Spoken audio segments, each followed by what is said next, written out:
The next thing we want to do is make the sub dive. And after it dives, it's going to come down, it's going to wait, and it's going to pop back onto the screen. As before, let's plan our keyframes. And when we actually do the dive, now we're going to use the motion tween feature as opposed to the classic tween feature that was introduced in Flash CS3, excuse me. This is the start of the dive. And then what I'm going to do is assume it dives in here. And instead of putting a frame at the end of the dive, I'm going to put a keyframe for where the sub starts its return and then ends up on the screen. Let's just go ahead and back the sub up. And this will make sense in a moment. And I'm going to insert a classic tween here. So the sub hasn't dived. It's going to start its dive here and then it's going to come in. Now I'm going to click on this keyframe, and here I'm going to insert a motion tween. And what happens is we're actually getting a new layer. So this is the sub. I'm going to call this the sub dive layer. And you can see it as a different icon. Now I don't want the dive to go, well, let's go ahead and leave a little gap. The sub's going to finish its dive here, disappear, and then come back. I'm going to simply grab this and I'm going to move it over here to the end, and you'll notice that I have a line that gets drawn, and it makes something that's not a keyframe but a little dot inside the tween that shows the difference. And you can see my sub is now moving, disappearing, and coming back. Let's do one other thing here. I'm going to come back here to the, click on the sub. I'm going to go ahead and grab this tween. Oh, I have my transform handles on. This is a path that I can modify. I'm going to put a little bit of a curve in it. After that, it's real easy for me to click on the endpoints, and you can see I've got Bezier handles. So I'm going to do this. Let the sub level out. Pull this one so I get a little bit of a smoother dive, and you'll see now that the sub is following that path. The last thing I'm going to do is click on that tween anywhere in there, and you'll see that there's a little button here for Orient to path. It puts in a lot of these little subframes, and now the sub is going to follow. Let's test this movie and see what happens. The sub should bob up and down, wait, dive, disappear, come back, bob up and down. So now what we have is the sub doing what it's supposed to do, but it's not doing it on command. What we need to do now is add an actions layer. And I'm going to add another layer, and I'm going to call this AS for action script sub. Now what's going to happen is I don't want the sub to dive until I tell it to. I'm going to put a keyframe here, F6, or you can use F7 for a blank keyframe. You get the same result in either case because there's nothing to be repeated here. And I'm going to open my actions window, and what do I want to tell it to do?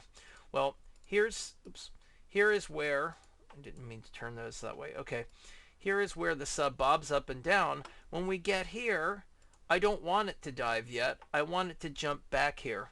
So in this frame, I'm going to open up my actions, and I'm going to tell the sub to go to and play the first frame. And I'll put a semicolon, which is like a period at the end of a sentence.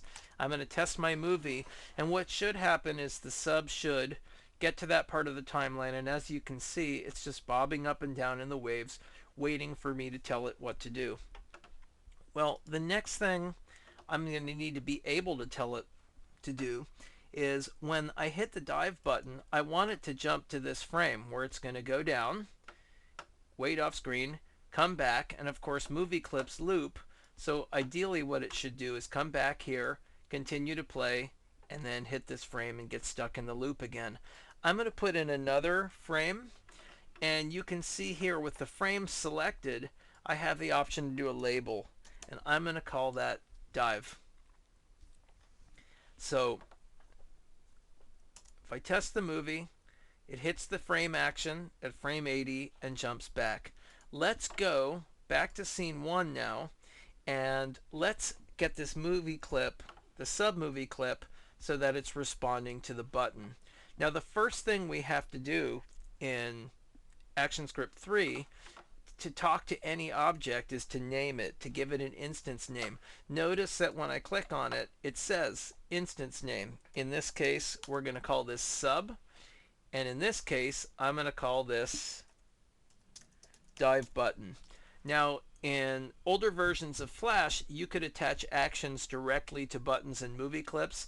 That's no longer the case. All actions go in frames, which seems more complicated at first, but it makes it much easier to find your scripts. They're not going to be scattered all over the various buttons and movie clips in your site.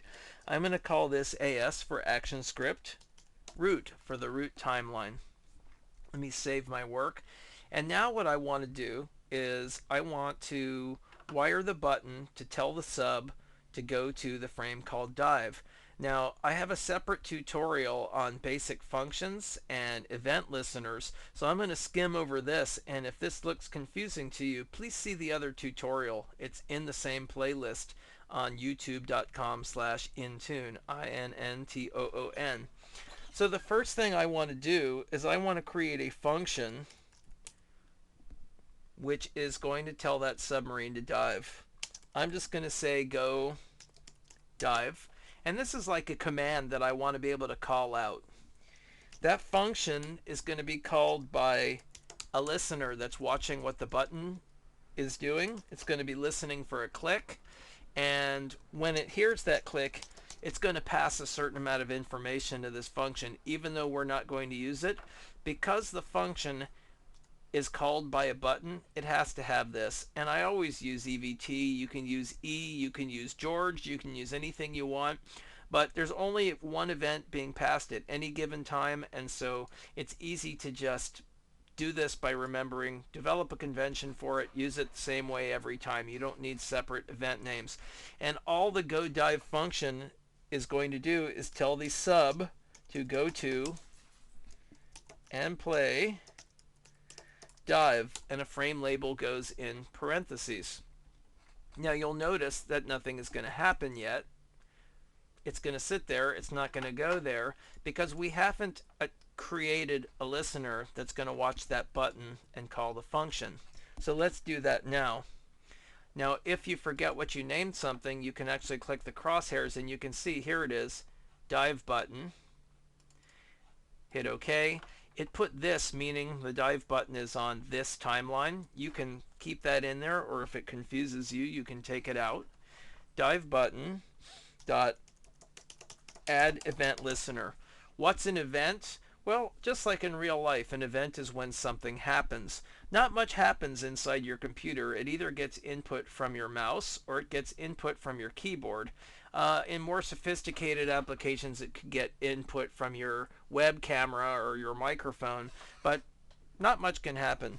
We're going to listen for a mouse event, and in this instance, the particular event we're listening for is called click.